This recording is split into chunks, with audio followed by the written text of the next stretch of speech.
I teach my students that obviously we have oral memory, we have muscle memory or kinesthetic or tactile, so it's how it feels. We also have visual memory, and that was something I talked about in earlier about what it looks like on the keyboard and how lighting can really affect that. And also we have the visual memory for the score, for the musical score, and that's interesting. And then the last type of memory is that theoretical or analytical.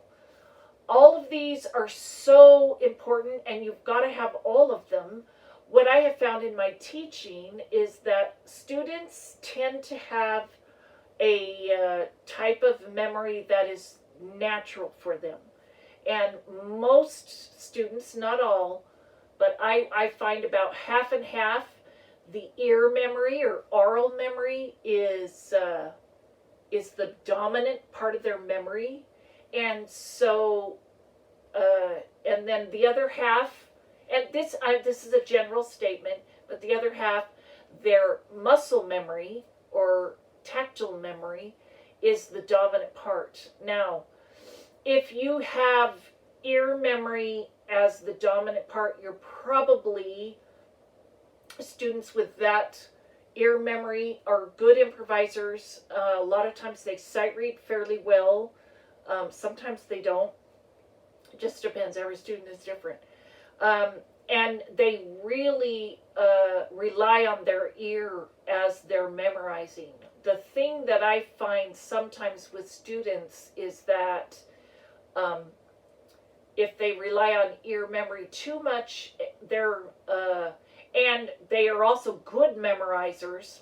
Students that have really good ear memory, they're good memorizers, and so sometimes they don't always do the really deep practicing work that we want our students to do, where they practice in sections, they practice a problem area, they do a measure, they do two measures, and they work on the voicing and all that. Sometimes the students that have really good ear memory, the memory overall comes quicker, and so sometimes we miss some of the other things.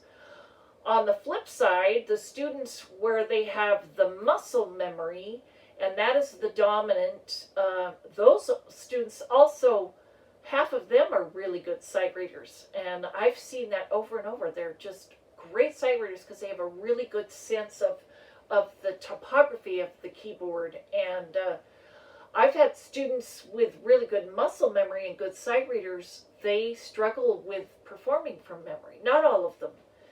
And years ago I had a student, lovely student, and she played so well, but boy, memory was a tough thing for her.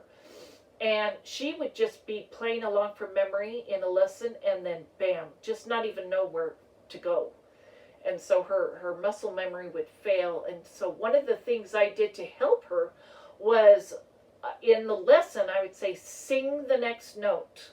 So it made her stop and think. And so we would start that phrase and we would go, and whenever she tangled up, I would have her sing the next note and then play the next note. And we did that for a long time. And that was one of my, and I don't know that it doesn't necessarily work with everybody, but it helped me help her because she had such great muscle memory. But as we know, muscle memory is not infallible, and it's not 100%, and it easily goes out the window on the stage.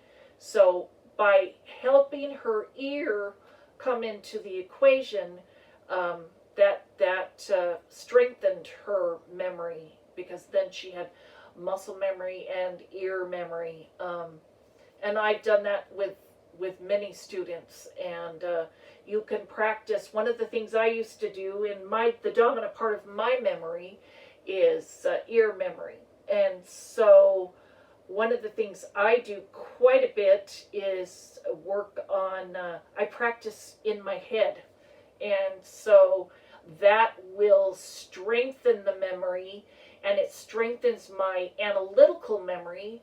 I do phrase by phrase, and back in my years as a student, and I still do this now, if I was working on a problem spot, and so I'm trying to fine-tune the technique, fine-tune these chords, fine-tune whatever it is, or this big jump, I would practice it, but then while I was walking to another class, I would be practicing that phrase in my head, but I was feeling my fingers playing it at the same time. And I have done that a lot, and that helps a lot for the memory in that.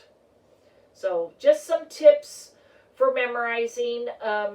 Another one, student years ago who, and I've used this with a lot of students, but we had some memory issues, and so we were working on getting ready for one of his recitals, and I noticed that he tended to be more tied to his music than he thought he was. And so I love the number 3. I also love 5, 10, or 20. But I would have him do a phrase. When he was memorizing, we would do a phrase 3 times with the music and then try it 1 time without the music. And then we do 3 times with the music and 1 time without. But then and that's during the memory process.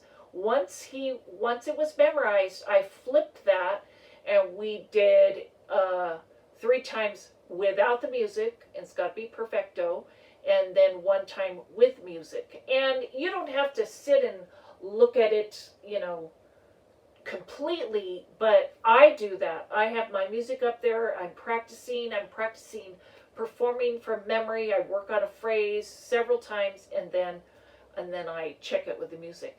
And this really helped him, and I've done this with tons of students, where flip that around. Do your memory first, just once you've worked from memory, and don't always play with the music first and then play from memory, because when you walk out on the stage, that's playing from memory. And so I've done that over and over with lots of students.